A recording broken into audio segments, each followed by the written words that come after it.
하나님 말씀 신약성경 에베소서 6장 1절로 4절 말씀을 보겠습니다. 하나님 말씀입니다. 자녀들아, 주 안에서 너희 부모에게 순종하라. 이것이 옳으니라. 내 아버지와 어머니를 공경하라.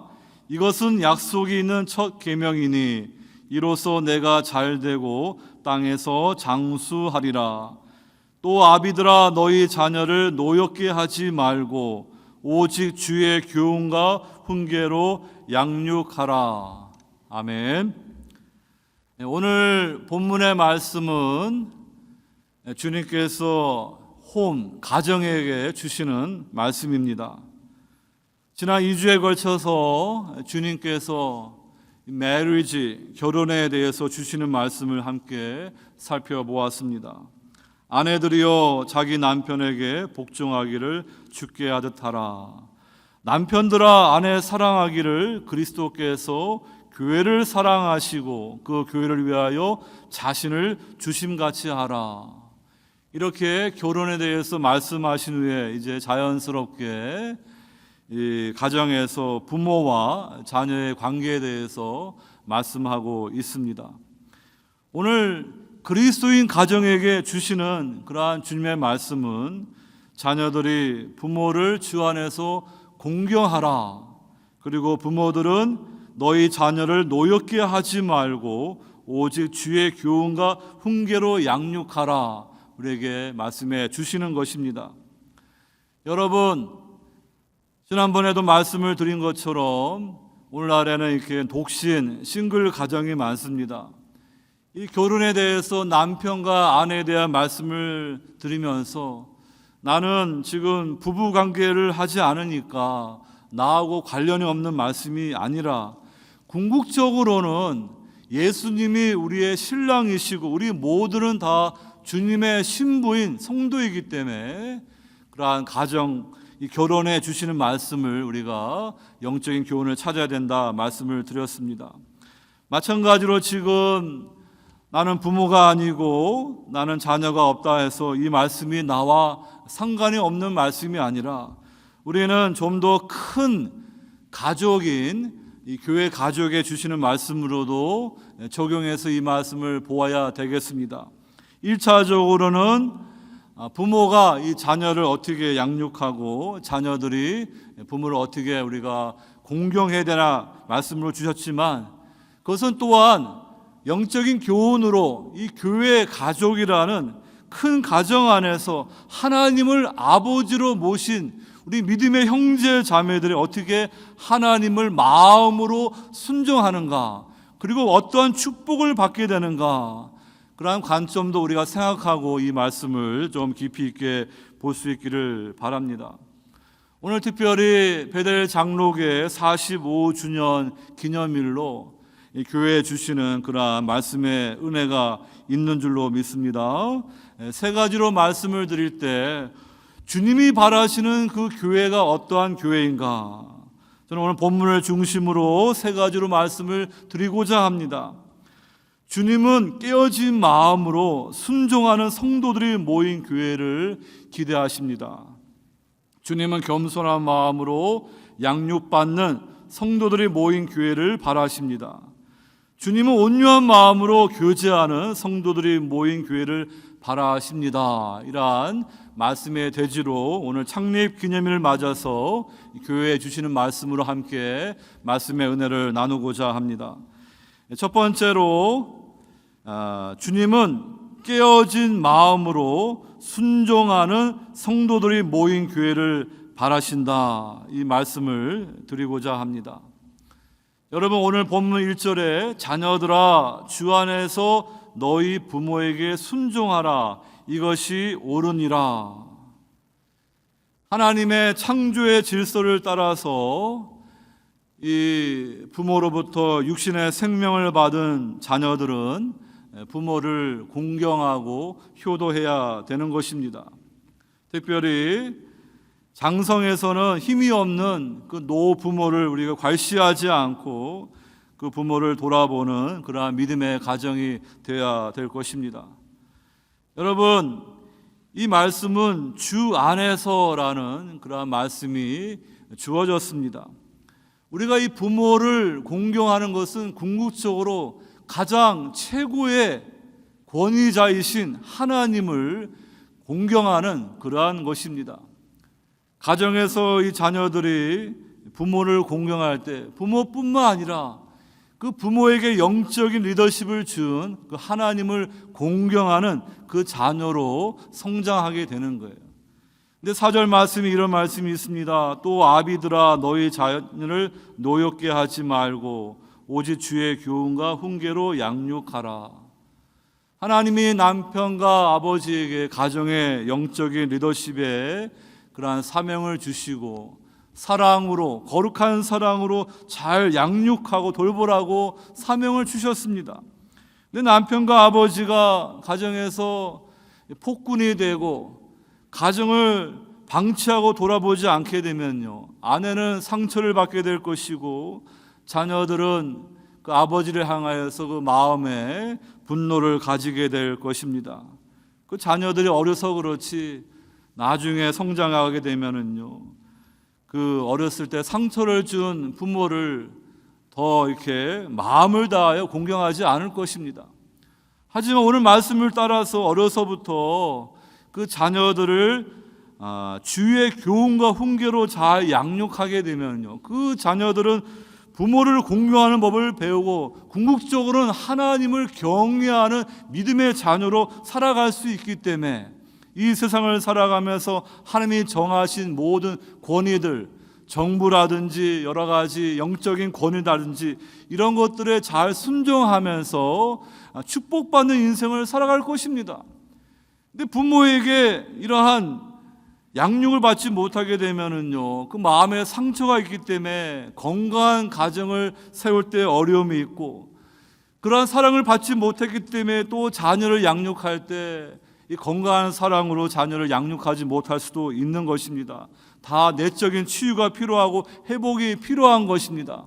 그러므로 우리 믿음의 가정들, 오늘날 이렇게 많은 가정들이 깨어지고 무너지는 이때에 하나님의 말씀을 우리가 정말 마음에 깊이 새기고, 우리 부모들은 자녀들 양육할 그런 때에 정말로 세상 교육만 많이 시키는 것으로 끝나는 것이 아니라 주의 교훈과 훈계로 양육하는, 가정에서는 가정 예배를 드리고 부모가 솔선수범해서 주일 성수하고 하나님의 말씀을 배우고 자녀들이 주일 학교를 통하여서 하나님을 잘 배워서 하나님을 경외하는 그런 자녀가 되도록 그렇게 이끄는 그 일을 감당해야 됩니다. 그럴 때 우리 자녀들이 계속해서 대를 이어서 믿음의 그 유산을 부모로부터 물려받아서 축복된 그러한 가정을 세우고 계속해서 그 자녀들을 믿음으로 인도할 수 있을 것입니다.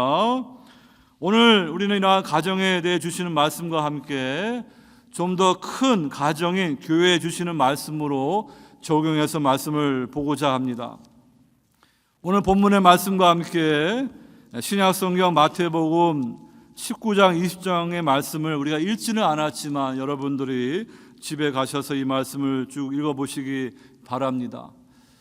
예수님께서 북쪽 갈릴리 사역을 마치시고 이제 십자가를 지시기 위해서 남쪽 유대 땅으로 가게 되십니다. 마가복음은 그 여정을 한 장으로 기록하고 있고 누가복음은 무려 9장을 기록하고 있지만 마태복음은 19장, 20장 두 장에 걸쳐서 그 말씀을 기록하고 있습니다.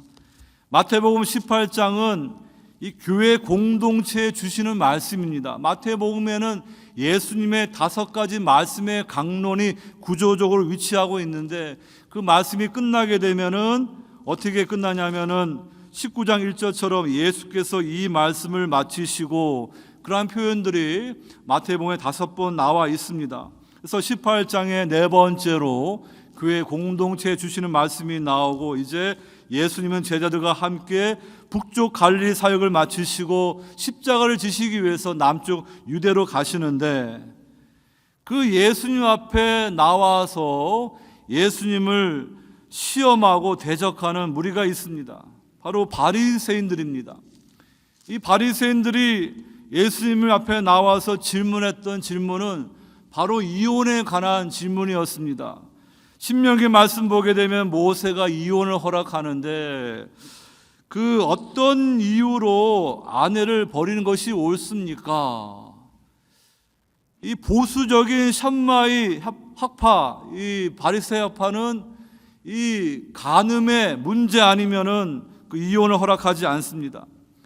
근데 힐렐 학파는 뭐 아내가 못생기거나 뭐 음식 준비하다가 밥을 태웠거나 기분 나쁘면 얼마든지 이혼 사유를 잡아서 이혼할 수 있다. 그렇게 가르쳤습니다. 당시 대중들은 쉽게 이혼할 수 있는 그 힐렐 학파, 바리새파의 학파를 따라가지요.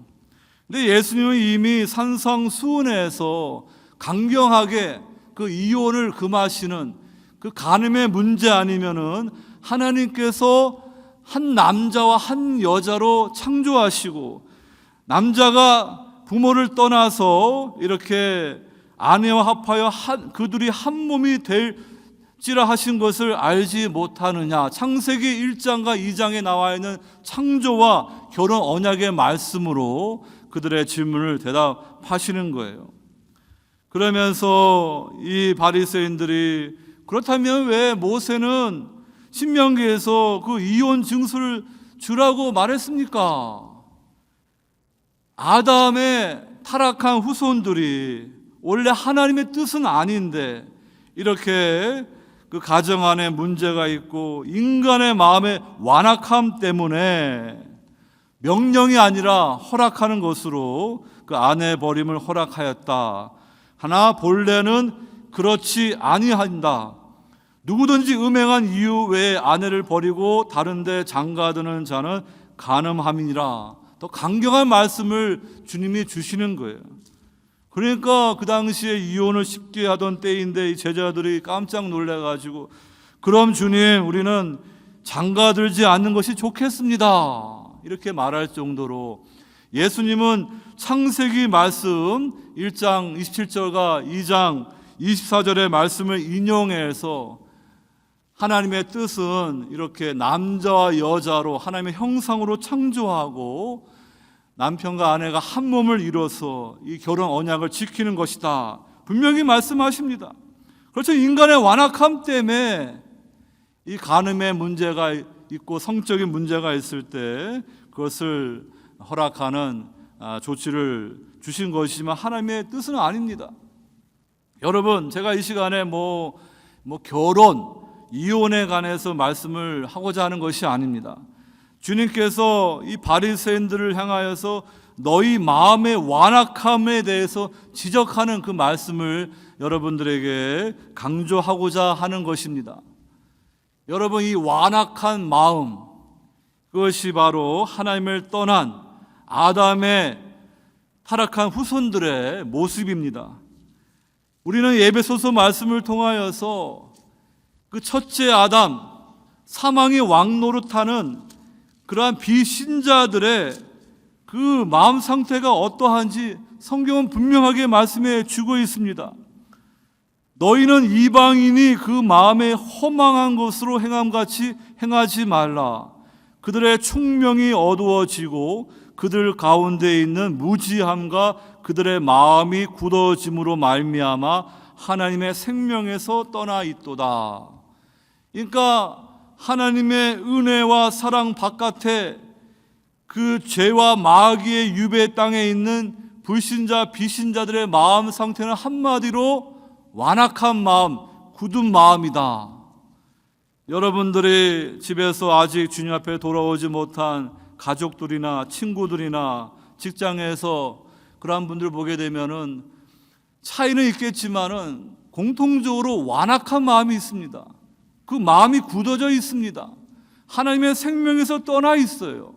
그것을 영적인 눈으로 볼 수 있고, 저분들이 그냥 원래 저래서 그런 게 아니라 그 죄를 보면 아담의 후손으로 그 마음이 완악해졌기 때문에 하나님의 생명에 떠나 있는, 죽어 있는, 영적으로 죽어 있는 그 상태라는 걸 볼 수 있어야 돼요. 근데 여러분, 이 바리새인들은 그 율법을 철저하게 지키고 그 그 종교 엘리트 아닙니까?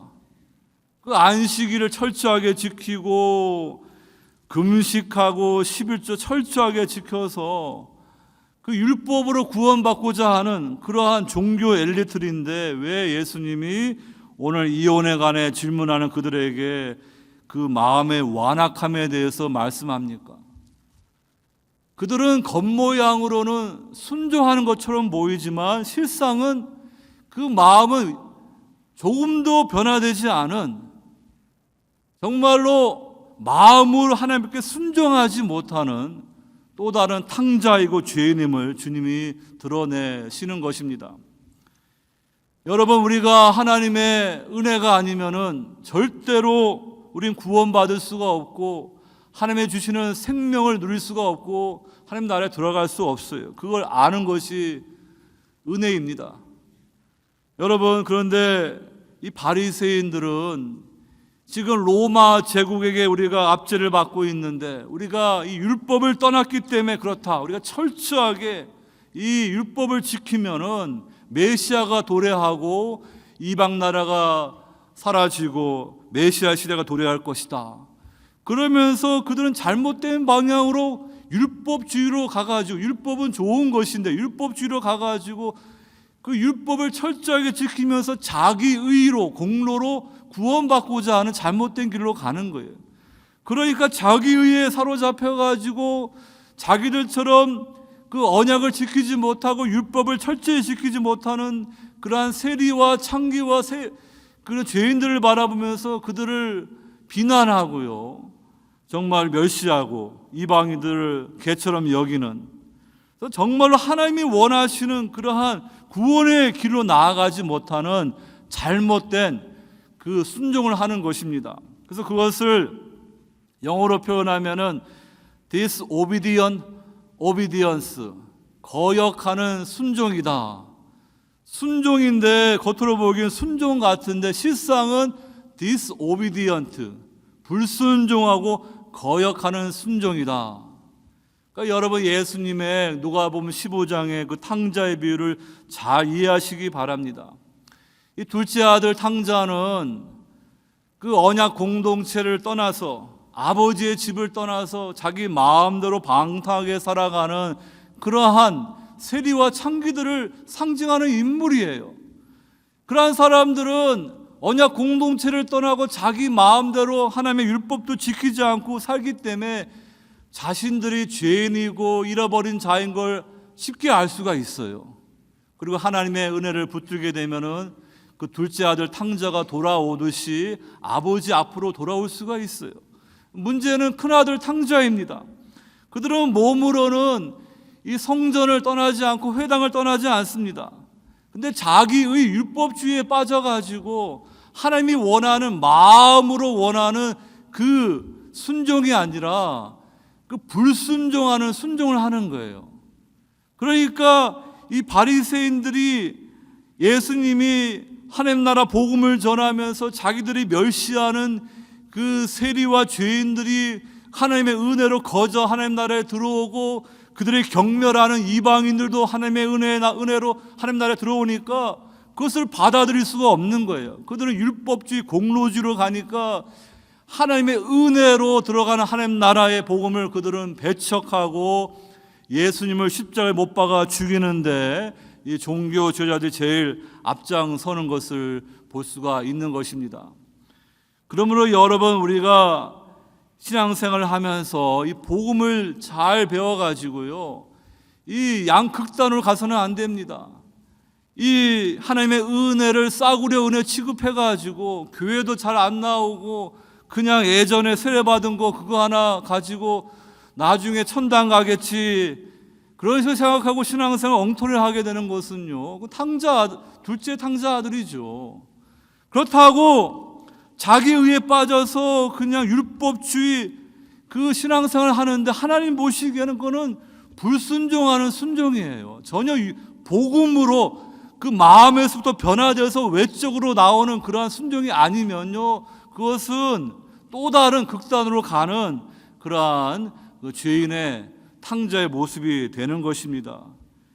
그 하나님 아버지 거기에 집중해서 복음이 무엇을 말하고 있는 것을 우리가 깨달아서 정말로 우리는 좌우로 치우치지 않고 우리의 신앙생활이 온전히 복음으로 변화되어서 내면에서부터 밖으로 온전히 주님의 형상이 회복되고 정말로 하나님의 기뻐하시는 마음으로 순종하는 그 순종이 되어야 되지, 사람들 보기에 겉으로 하는 순종은 사람들은 잘 모르지만 하나님은 다 아셔요.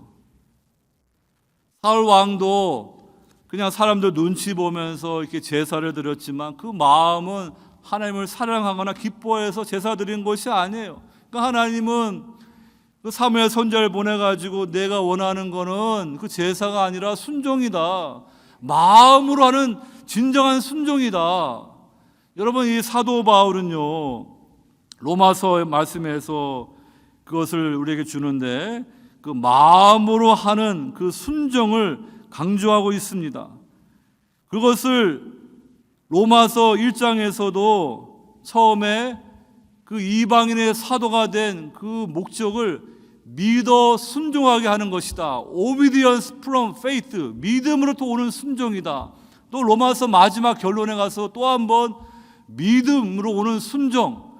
그러니까 이 믿음은 마음으로 하는 참된 순종은 나아가야 되는데 그 믿음이 잘못되게 되면 그냥 겉모양으로 순종하는 것처럼 보이지만 그것이 잘못하게 되면 율법주의, 외식적인 종교생활, 하나님이 전혀 인정하지 아니하시는 그 바리새인들의 길을 갈 수가 있다는 것을 경고해 주시는 것입니다. 성도 여러분, 그러므로 우리는 주님께서 우리에게 주시는 그러한 진정한 순종의 사람이 되도록 우리에게 은혜를 주신 것을 우리는 기억해야 돼요.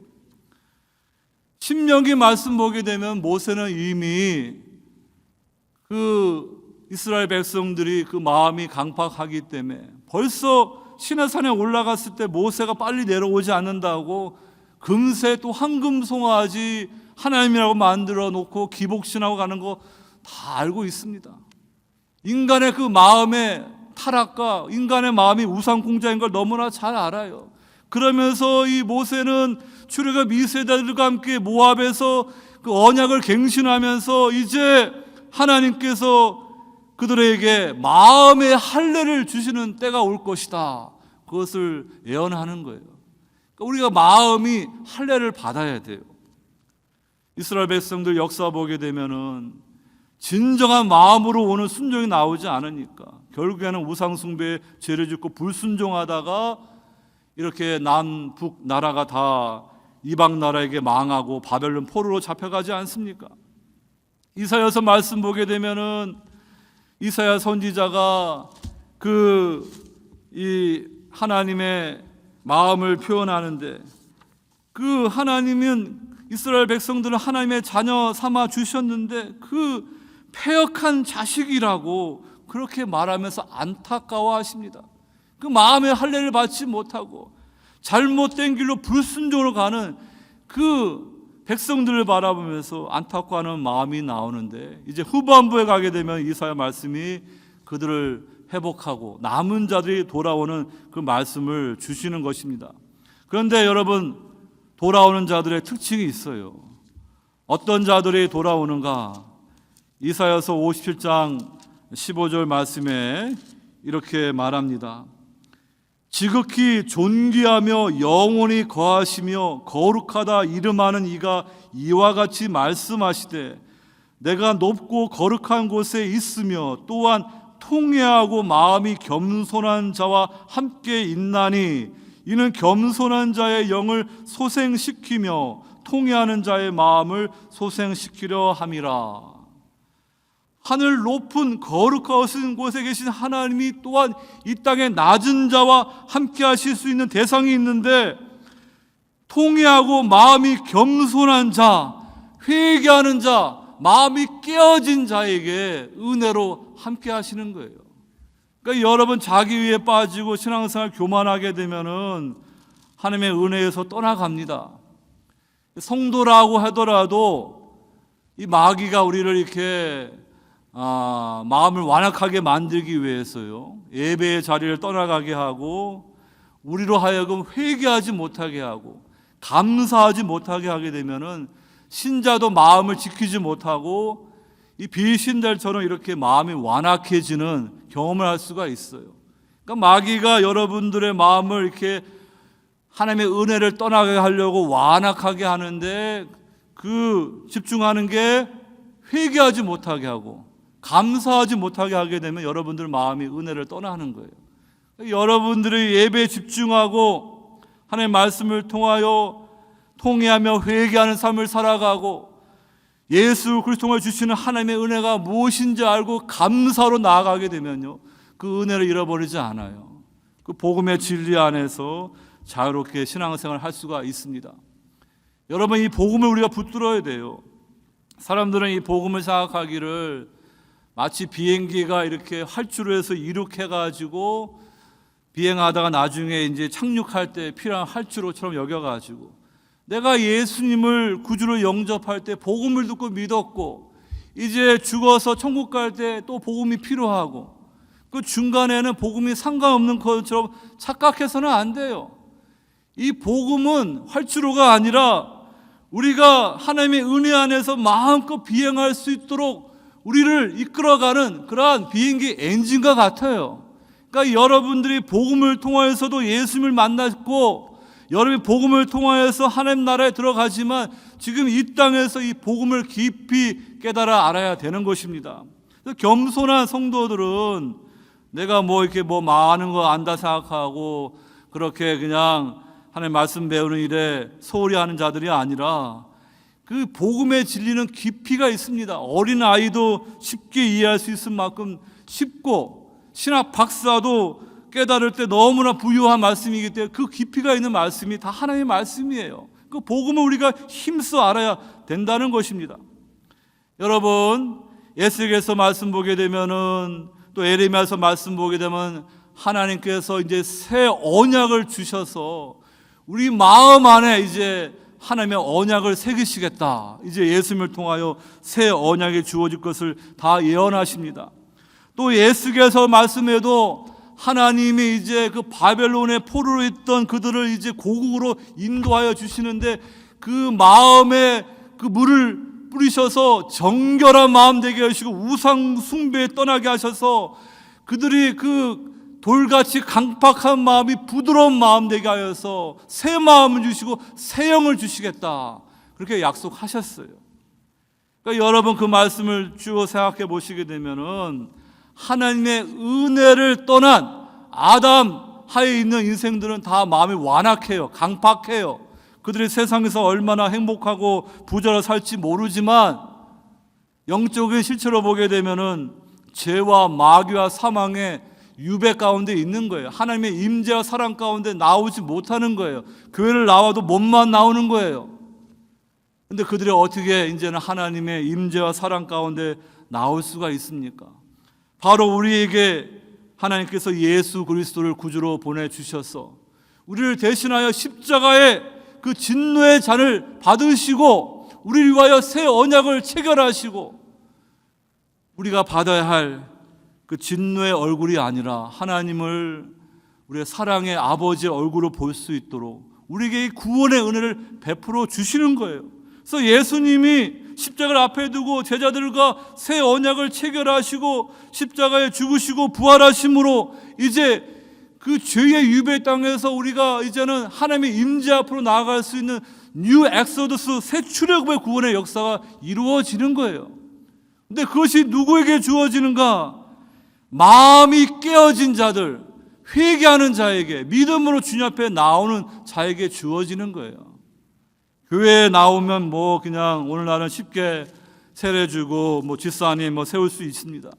하지만 그것이 중요한 것이 아니라 정말로 자기 인생 가운데 절대자이신 하나님을 인격적으로 만나가지고 그가 그 죄의 유배의 땅에서 하나님의 사랑의 아들의 나라로 들어온 분명한 구원의 체험과 중생의 확신이 있느냐, 그게 중요한 거예요. 그것이 없으면은 진정한 성도가 아닙니다. 그냥 교회만 몸으로 나오는 교인일 뿐이에요. 여러분, 이렇게 이 강팍한 마음과 온유한 마음, 깨어진 마음에 엄청난 차이가 있다는 것을 기억하세요. 여러분들이 예수를 믿어 구원받았다 하는데 지금 여러분들의 마음을 돌아보시면서 과연 여러분들이 그 복음 때문에, 하나님의 사랑과 주님의 은혜 때문에 그 마음이 완전히 깨어진 그런 경험이 있었는가 한번 돌아보시기 바랍니다. 그것이 없이 그냥 얼렁뚱땅 그냥 교회에 나와서는 안 돼요. 첫 단추가 중요해요. 여러분들이 나는 아무 공로 없고 죽을 수밖에 없는 죄인이고 예수 그리스도만이 나를 구원해 줄 수 있는 하나님의 그러한 구원의 선물이라는 것을 믿고 정말로 그 예수님을 회개와 믿음으로 만나게 되면요, 여러분들 죄사함의 은총 받고 성령의 선물을 받아서 이제는 하나님을 아버지로 부를 수 있는 거예요. 오늘 이 말씀을, 에베소 말씀을 확대하면서 자녀들아 주 안에서 너희 부모에게 순종하라, 하나님 아버지에게 순종할 수 있는 것, 마음으로 진정으로 순종할 수 있는 것은 진정으로 거듭난 성도만이, 하나님의 은혜를 아는 성도만이 할 수가 있는 거예요. 그렇지 않은 분들은 그냥 겉모양으로 외식적으로 그냥 하지만 하나님이 그 순종을 받지 않으신다는 것입니다. 여러분, 이렇게 주님께서 우리를 이 유배의 땅에서 돌아올 수 있도록 다 구약 성경이 다 말씀을 주시고 신약이 다 성취가 되는 거예요. 그러면 여러분, 예수님께서 마태복음 산상수훈에서 마음이 가난한 자는 복이 있나니 천국이 저희 것입니다. 내가 주님을 인정하고 예수를 구주로 온전히 영접한 그러한 분들이 하나님의 자녀로 거듭나는 거예요. 그런 자들에게 하나님 나라가 상속되고 영생이 주어지는 거예요. 여러분, 예수님에게 이혼 문제를 가지고 지금 시험하는 바리새인들을 보세요. 겉으로는 외식하면서 율법을 잘 지키는 것 같지만 여전히 그들은 하나님 앞에 탕자이고요, 구원받을 죄인들이에요. disobedience, 불순종, 거역하는, 순종하기 때문에 하나님과 상관없는 그러한 진노의 자식인 거예요.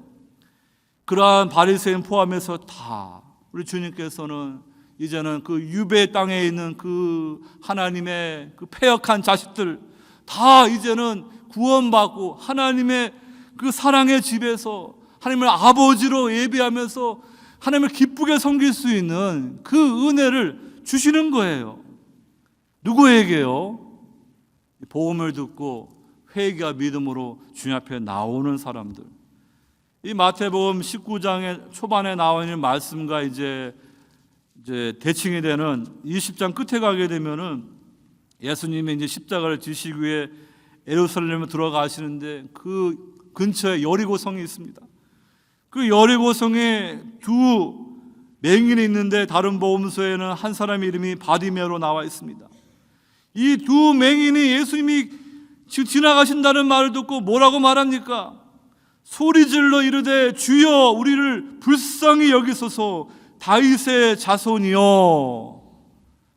여러분들 수없이 복음을 들었는데 한 번이라도 진정으로 주님 나를 불쌍히 여겨 주시옵소서 이렇게 간절히 부르짖은 그런 때가 있으십니까? 그것이 없다 그러면 여러분들 복음을 희미하게 아는 거예요. 우리가 공로로 그냥 사람들에게 보기 좋게 해서 구원받는 게 아니에요. 그렇게 해가지고는 마음으로 믿음에서 오는 순종을 나아갈 수 없어요. 그냥 겉모양으로 형식만 내는 거예요. 하나님과 관계없는 사람이 될 수가 있어요. 이 맹인들처럼 주여 우리를 불쌍히 여기소서 다윗의 자손이여 하나님 앞에 온전한 회개와 믿음은 나올 때 주님께서 무엇을 하여 주기를 원하느냐? 주여 우리의 눈뜨기를 원하나이다. 주님 그 영혼들 불쌍히 여기시고 그 눈을 만져주실 때 그 두 맹인의 눈이 열렸습니다. 육신의 눈만 아니라 영혼의 눈이 열린 거예요. 그래서 그들은 예수를 따르니라 그 제자도의 길을 가는 모델로 오늘 성경에 기록되어 있는 것을 볼 수가 있습니다. 주님이 원하시는 교회, 깨어진 마음으로 순종하는 성도들이 모인 교회입니다. 그냥 종교생활하고 외식하는 자기 의를 쌓는 그러한 교인들이 모인 교회를 기뻐하지 않으셔요. 정말로 복음의 기쁜 소식을 듣고요, 인격적으로 예수님을 나의 구주로 만나서 그 하나님을 아버지라 부를 수 있는 그 성령 받은 새 마음과 새 영을 받은 그러한 자들이 하나님의 자녀인 것입니다. 그러한 자녀들은 마음이 겸손합니다. 온유합니다. 깨어져 있습니다. 그러한 성도 될 수 있기를 주의 이름으로 축원합니다. 두 번째로 주님은 겸손한 마음으로 양육되는 성도들이 모인 교회를 바란다. 오늘 4절에 그러나 너희도 각각 또 아비들아 너희 자녀를 노엽게 하지 말고 오직 주의 교훈과 훈계로 양육하라. 이렇게 말씀해 주고 있습니다. 여러분이 가정에서 남편과 아버지가 영적인 그러한 제사장으로 리더십을 가지고 그 아내와 자녀들을 거룩한 사랑으로 잘 이끌어야 된다 말씀했습니다. 그냥 남편들의 아버지가 그냥 이 사명을 내팽개치고 그냥 돈만 벌고 취미생활만 하고 그것은 하나님이 원하시는 모습이 아닙니다. 남자들이 지금 깨어서 거룩한 손을 들고 하나님 앞에 기도하면서 하나님의 말씀을 가까이 해야 돼요. 여러분 그렇게 가정을 복되게 해야 되는 성도가 되어야 될 것입니다. 오늘 이 말씀을 확대해 가지고요. 이 교회 가족에는 어린 자녀도 있을 것이고 어린 영적인 자녀, 또 영적인 청년도 있을 거고 영적인 부모도 있을 것입니다. 또 뒷분으로 보게 되면 목사나 장로도 있을 것입니다. 권사님도 있을 것입니다. 근데 이 목회자로 이 사명 받는 게 큰 그러한 두려운 사명입니다. 왜냐하면은 히브리서 말씀에 그렇게 주고 있습니다. 그들을 이끌어가는 그러한 성도들을 잘 이끌어 가야 되는데 그 성도들의 그 마지막 결말이 어떻게 되는지를 보게 된다 하고 말씀해 주고 있습니다. 하나님의 말씀을 너희에게 일러주고 너희를 인도하던 자들을 생각하며 그들의 행실의 결말을 주의하여 보고 그들의 믿음을 본받으라. 말씀을 전하는데 여러분 이 신앙생활이 처음도 중요하고 중간도 중요하지만 마지막이 마무리가 제일 중요해요. 그렇기 때문에 자아를 부인하고 자기 십자가를 지고 주님을 따르는 그 십자가의 길을 온전히 가야 됩니다. 나중에 마지막 가가지고 이렇게 삐끗하게 되면 어떻게 되겠어요? 그러므로 여러분 우리는 이 영적 부모가 중요한데 꼭 목회자 장로가 아니더라도 이렇게 신앙생활을 오래 하고 잘 훈련되어서 이 영적인 자녀들을 이렇게 잘 이끌어줄 수 있는 본이 될 수 있는 그런 경건한 어른과 같은 부모들이 교회에 있어야 되는 거예요. 교회 안에 다 영적인 아이만 있으면 어떻게 돼요? 교회 생활을 오래 했는데 이 말씀의 초보만 알고 정말로 그 영적인 자녀들을 바르게 인도할 수 있는 본이 되는 그러한 말씀과 기도로 훈련되어 있고 하나님의 은혜가 있는 영적인 부모가 되어야 되지 않겠습니까? 제가 지난번에 우리 성도님들 7분과 함께 제자 훈련을 시작하면서 3개월 동안 하면서 이분들이 잘 훈련되어서 주님이 사용하시는 그러한 제자들, 정말 영적인 부모의 그러한 수준에 자라서 많은 사람들에게 큰 유익과 은혜를 끼칠 수 있는 그러한 분이 될 수 있도록 그러한 마음으로 함께 훈련을 받았습니다.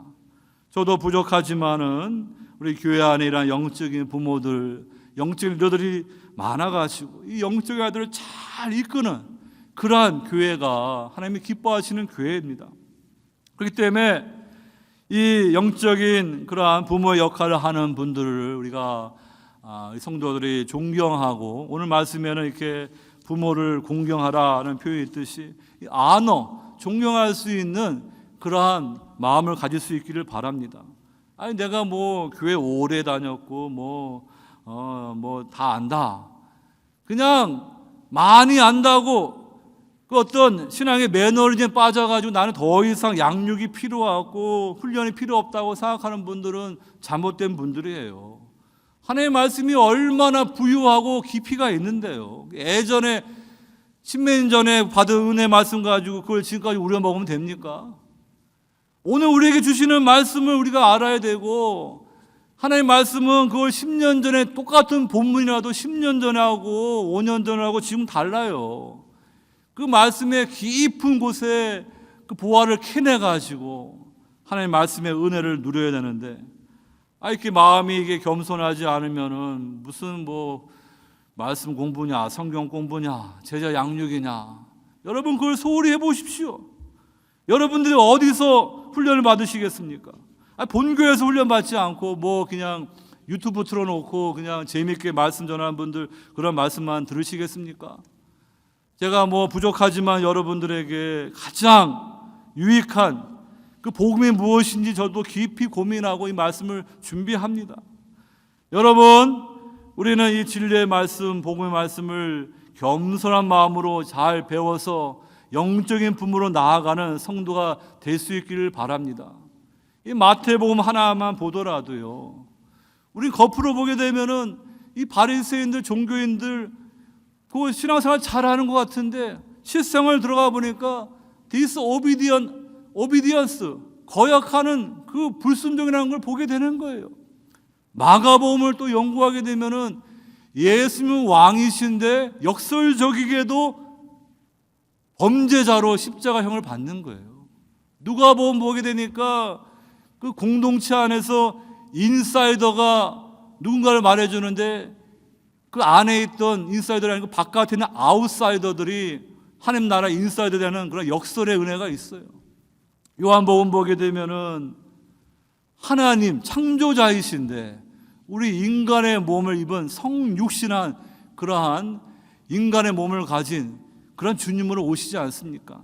그러니까 우리가 대충 수박 겉핥기식으로 하나님의 말씀을 알아서 되는 것이 아니라 이 하나님의 말씀은 부요하고 깊이가 있는 말씀이에요. 그냥 과거에 들었던 말씀 좀 안다고 그냥 다 안다고 생각하지 마시고요, 겸손하게 하나님의 말씀을 우리가 연구하고 배우고 여러분들의 영혼을 살찌우는 그런 진리의 말씀으로 받아야 될 줄로 믿습니다. 시간은 많이 갔지만은 여러분, 이 마태복음 이제 19장 이어지는 말씀, 천국을 위한 그런 그 독신자에 관한 말씀이 나오고요, 그 다음에는 재물이 많은 청년에 관한 말씀이 이어집니다. 여러분, 잠깐 말씀을 드리면은 이 마태, 마가, 누가복음 다 나오는 말씀이 중요한 말씀이에요. 제자도에 관해 주시는 말씀이에요. 부자이죠, 젊죠, 관원이죠, 어려서부터 율법을 잘 지켰죠, 하나 부족한 게 없는 아주 괜찮은 청년이에요. 교회 오게 되면은 그냥 다 환영하는 그러한 젊은이에요. 근데 이 젊은이 마음에 여전히 그 허무함이 있고 빈 공간이 있어서 예수님 앞에 나와가지고, 선생님, 내가 무슨 선한 일을 하여야 영생을 얻습니까? 네, 벌써 질문 자체가 이제 자기의 율법주의, 자기 공로를 세웠기 때문에 그런 식으로 지금 영생을 추구하는데, 이 영생을 얻는다, 하나님 나라에 들어간다, 구원을 얻는다, 다 같은 말이에요. 근데 여러분, 바로 답을 준다 그러면요, 절대로 우리 인간은 스스로의 힘으로 구원받지 못해요. 기독교를 제외한 다른 종교들은 착하게 살면은, 선행을 쌓으면 천국 간다. 교인들이 잘못 오해해가지고 그 뒷사람이 착하니까 천국에 가 계실 거야. 전혀 성경적인 말하고 다른 말이에요. 여러분, 아까 말씀드렸잖아요. 이 둘째 아들 탕자도 잃어버린 자이고 겉으로는 율법을 잘 지키는 것 같은 그 바리새인들도 첫째 아들 탕자라고요.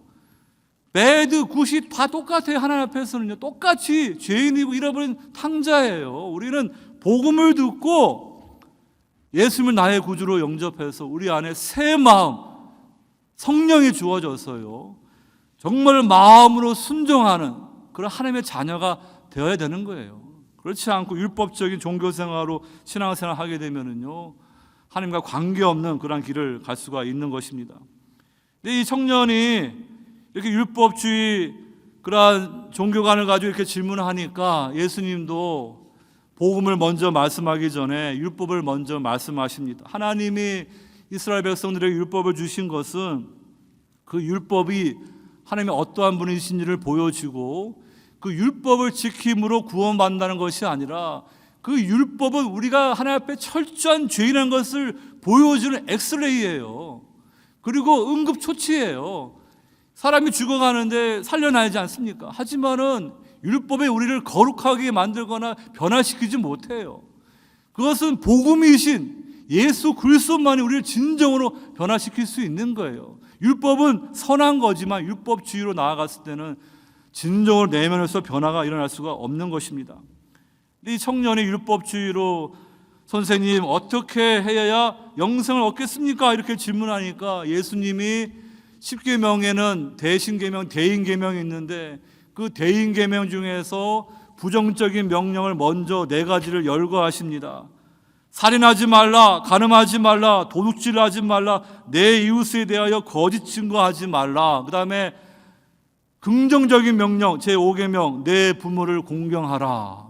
그리고 그 율법을 전체를 2가지로 요약하게 되면 하나님 사랑, 이웃 사랑인데 예수님은 내 이웃을 내 자신과 같이 사랑하라 그 말씀을 하시니까 이 청년이 자신 있게 주님 제가 어려서부터 그것을 다 지켜왔습니다.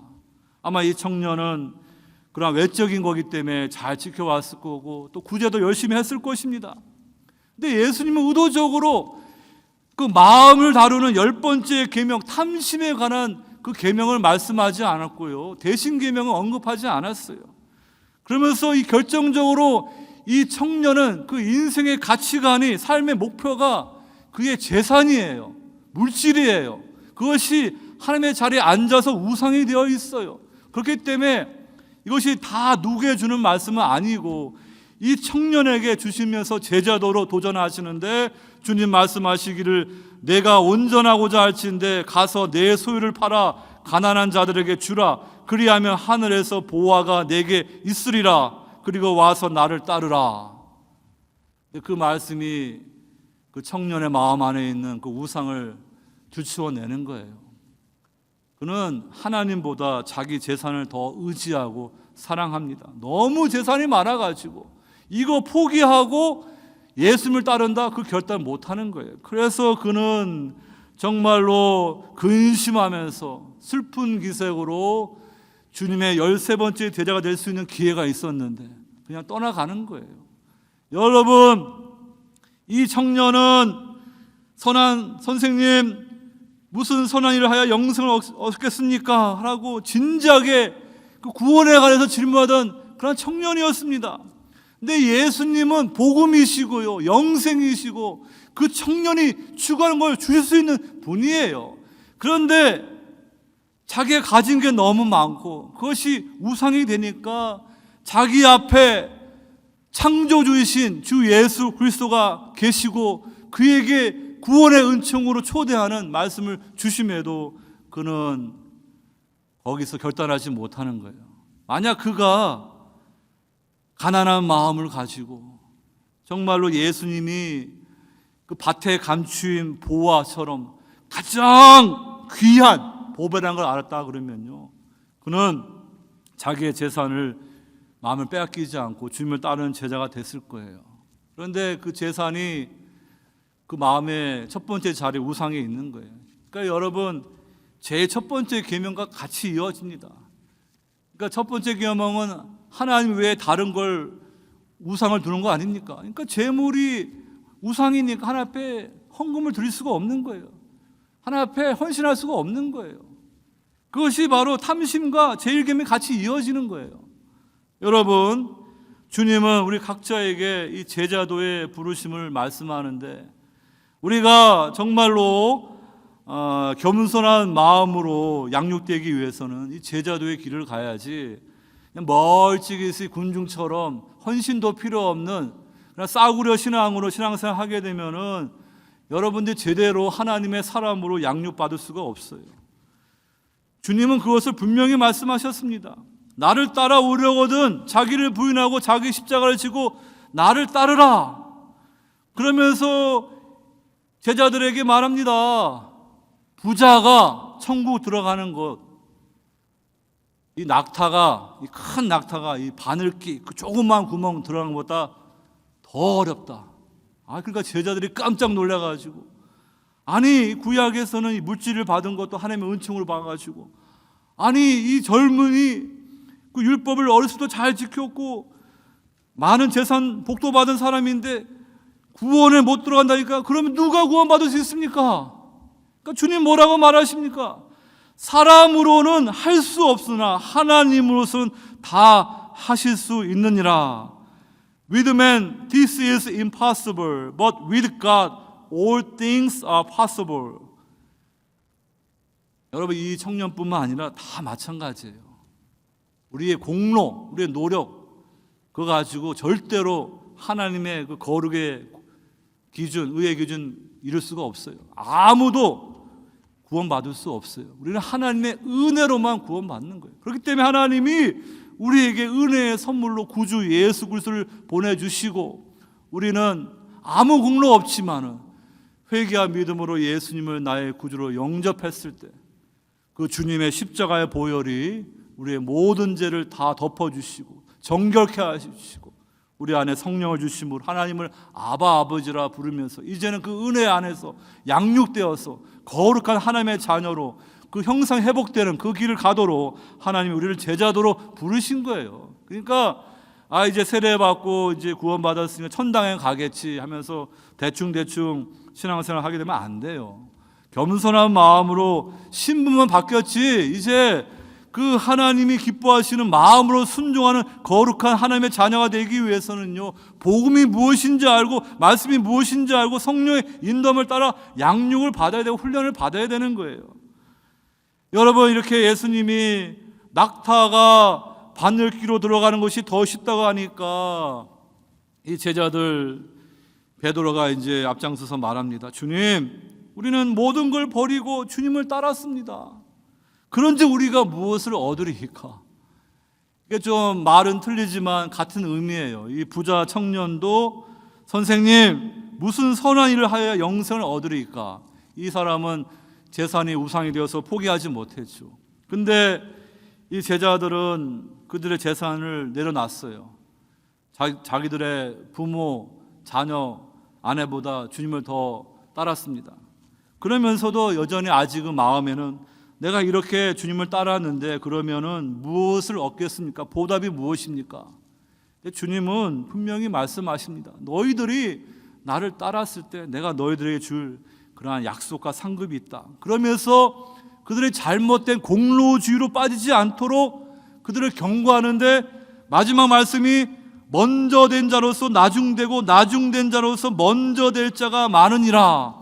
그러면서 이어지는 20장의 포도원의 품꾼들 비유를 쭉 말씀하시고 마지막에 또 한번 이와 같이 나중된 자로서 먼저 되고 먼저 된 자로서 나중되리라 하면서 이렇게 주님을 따르는데 잘못된 그러한 공로주의로 가서는 안 된다. 너희들이 하나님의 은혜를 잃어버리고 그 디스오비디언스로 가서는 안 된다. 늘 복음을 붙들고 그 복음으로 변화되어서 정말로 나는 무익한 종입니다. 그냥 주님 앞에 감사함으로 순종하는 거예요. 여러분들이 처음에는 우리가 믿음이 없으니까 기복신앙으로 예수님을 잘 믿어야지 복받고 건강하고 부자되고 그렇게 교회를 나왔더라도요, 이제는 말씀을 통하여 그 복음이 무엇인지 알게 되면 더 깊은 그런 성도로 변화되어야 되지요. 예수님도 아무 공로 없이 자기의 생명 주셔서 우리를 구원하셨어요. 그런데 우리가 뭐 조금 교회 와서 헌금하고 봉사했다고 남들보다 내가 더 뭐 공로가 있다고 그걸 내세우면 그건 전혀 잘못된 길로 가는 거예요. 우리는 다 주님 앞에서 아무런 공로를 내세울 수 없는, 천국에 들어갈 수 있는 유일한 조건을 인간에게 찾는다 그러면은 나에게는 아무런 공로가 없습니다. 그걸 아는 사람이 천국 가는 거예요. 근데 나는 그래도 조금 공로가 있습니다. 그렇게 생각할 때 벌써 그 마음이 잘못된 비뚤어지게 된다는 것입니다. 시간 관계상 여러분, 이 비유의 말씀은 제가 말씀을 못 드리지만 제가 말씀드리고 싶은 것은 주님께서는 우리가 이 하나님의 말씀과 주의 교훈과 훈계로 양육되어야 된다. 그러기 위해서는 우리 귀에 듣기 좋아하는 그러한 세속적인 그러한 메시지가 아니라 성경이 무엇을 말하고 있는가, 그 복음이 무엇을 말하고 있는가, 그것을 잘 배울 수 있는 성도 될 수 있기를 주의 이름으로 축원합니다. 마지막 세 번째로 주님은 온유한 마음으로 교제하는 성도들이 모인 교회를 바랍니다. 시간이 좀 지났지만 간단히 말씀드립니다. 오늘 이렇게 부모 공경하면서 출애굽기에 나와 있는 십계명의 말씀을 인용해서 사도 바울이 무엇을 말합니까? 이것은 약속이 있는 첫 계명이니 이로써 내가 잘되고 땅에서 장수하리라. 분명히 하나님을 믿지 않는 비신자라도요, 일반 은총에 따라서 그 부모를 공경하고 효도하는 사람은 잘 돼요. 장수합니다. 그런데 우리 하나님의 자녀들은 그 믿음을 알기 때문에 더 육신의 부모에 대해서 더 잘해야겠지요. 잘하고 더 나아가서 이 말씀이 주시는 궁극적인 그러한 깊은 진리를 붙잡아야 되죠. 여러분, 하나님이 이스라엘 백성들을 구원하실 때 은혜로 구원하시죠.